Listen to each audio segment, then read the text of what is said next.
اور دلی اور عملی لیول پہ جو ایک ہماری کیفیت ہے، اس کے ذہن میں میرے ایک بات آتی ہے کہ اگر فرض کر لیں کہ آج نبی پاک صلی اللہ علیہ وسلم کا ظہور ہو اور وہ پاکستان میں ہو اور وہ انہی حالات میں ہو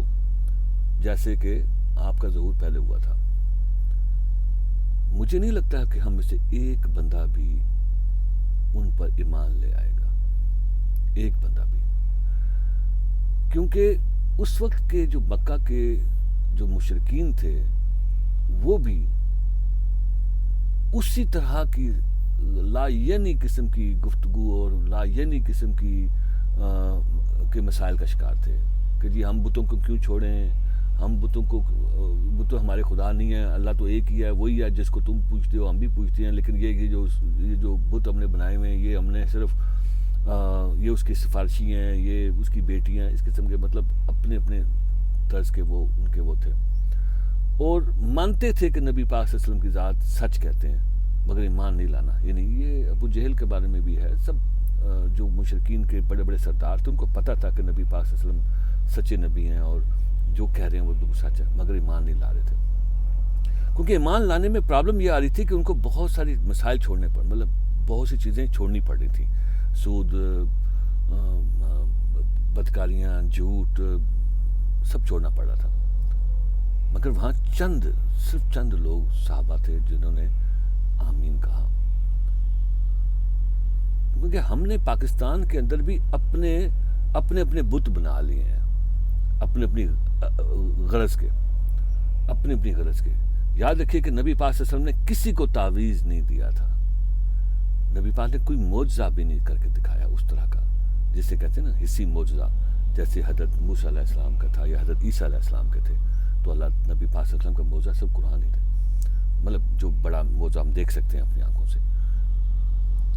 اور ہم تو ایسے لوگ ہیں، ہم تو کہتے ہیں یار پیر جی بیٹا دے، پیر نے بیٹا دے دیا تو پیر سچا ہے، پیر نے نوکری دے دی تو پیر سچا ہے، پیر نے تویز دیا اور میری بیوی بہت اچھی بچی بن گئی، اچھی بیوی بن گئی تو پیر سچا ہے. ہم نے تو اپنے اغراض و مقاصد کے لیے اپنے لیے جو بت گھڑے ہوئے ہیں نا، ہم مانیں گے نہیں کہ وہ بت ہیں ہمارے لیے. وہ بت ہم اس لیے ان کے ساتھ جڑے ہوئے ہیں کہ لگتا یہ ہے کہ شارٹ ٹرم میں یہ ہمیں فائدہ دے رہے ہیں، دنیا میں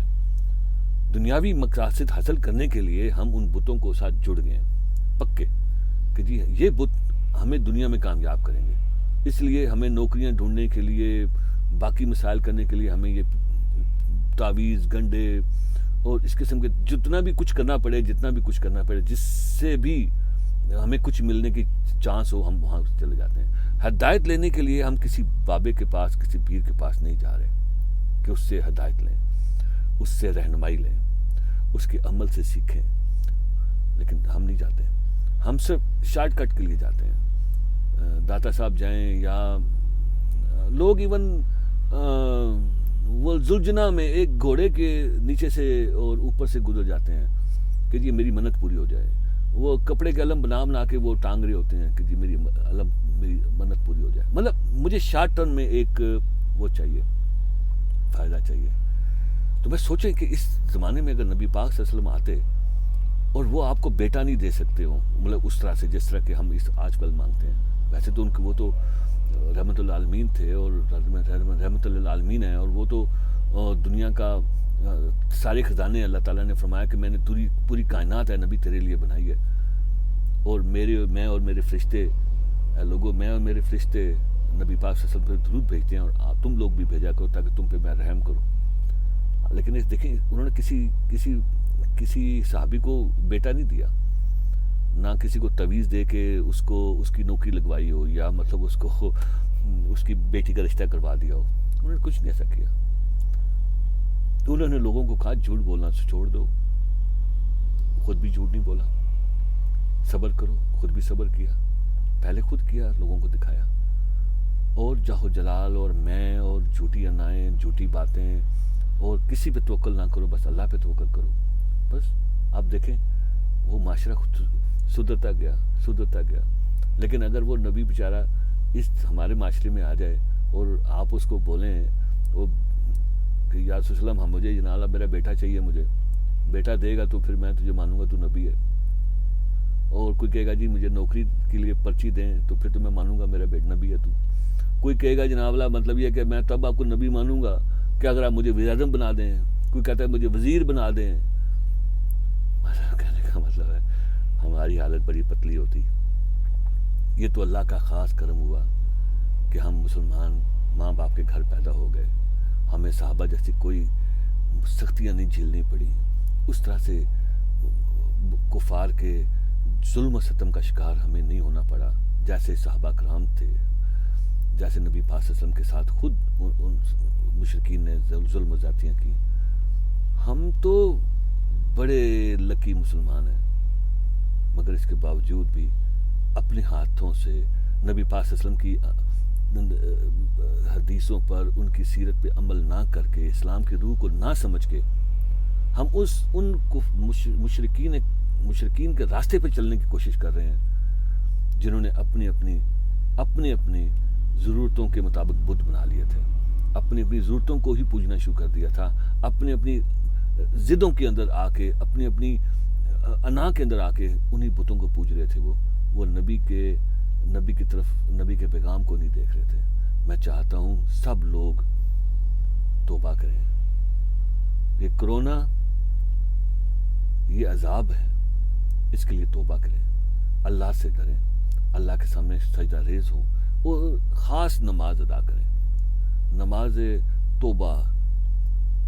وہ جو ہیں وہ ہر شخص ادا کرے اور اللہ تعالیٰ سے مدد کی اپیل کرے اور اپنے گناہوں کی معافی مانگے. یہ چیز آپ کو بچائے گی اس دنیا میں بھی اور آخرت میں بھی، اچھا انسان بنائے گی اور اچھا مسلمان بنائے گی. میرے دوستو، یہ کوئی مذہب کی بات میں نے نہیں کی، نہ میں مذہب کی بات کرنے کا حقدار ہوں کیونکہ میری اتنی پوزیشن نہیں ہے، لیکن یہ جنرل سی بات ہے. آپ کو اچھی لگتی ہے نہیں لگتی ہے مجھے غرض نہیں ہے، آپ کو پسند آتی ہے نہیں پسند آتی کوئی بات نہیں، لیکن ایک بات یاد رکھیں، جب آپ آرام سے سوچیں گے، سکون سے بیٹھیں گے اور اپنے آپ کو دیکھیں گے، تبھی آپ کو نظر آئے گا کہ کیا سچ ہے اور کیا جھوٹ ہے. شیشہ جسے آئینہ کہتے ہیں، اگر آپ دیکھیں گے نا تو وہ آپ کو صرف اور صرف آپ کی ظاہری شکل دکھاتا ہے، باطن نہیں دکھاتا. جانتے ہیں باطن کیسے دیکھیں گے آپ باطن دوسروں کے رویے میں دیکھیں گے کہ دوسروں کا رویہ آپ کے ساتھ کیسا ہے. اگر آپ اپنے باطن کو دیکھنا چاہتے ہیں تو دوسروں کے رویے میں دیکھیں. ظاہری طور پہ تو آپ شیشے میں دیکھ کے اپنے آپ کو جان سکتے ہیں کتنے پپو ہیں آپ، کتنے پیارے ہیں، کتنے حسین ہیں آپ، مگر دوسروں کا رویہ اگر آپ کے ساتھ اچھا نہیں ہے، اس سے سمجھ جائیں کہ وہ آپ کے رویے میں کچھ، آپ کے اندر کچھ تبدیلیاں چاہیے، ضروری چاہیے، آپ کے اندر تبدیلیاں ہونی چاہیے. آپ دوسروں کو اپنے سے جیلس سمجھ کے، ان کو گھٹیا سمجھ کے نہ چھوڑ دیں صرف، بلکہ یہ دیکھیں کہ لوگوں کا رویہ آپ سے کیوں خراب ہے. ممکن ہے آپ کا اندر اتنا اچھا نہ ہو.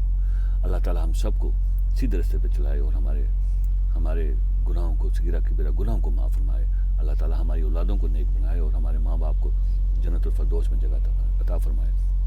سب دوست دعا کریں، محنت کریں اللہ کے واسطے اور اللہ کی خوشنودی کے لیے. باقی سب چیزیں آپ کو خود بخود ملتی جائیں گی. السلام علیکم.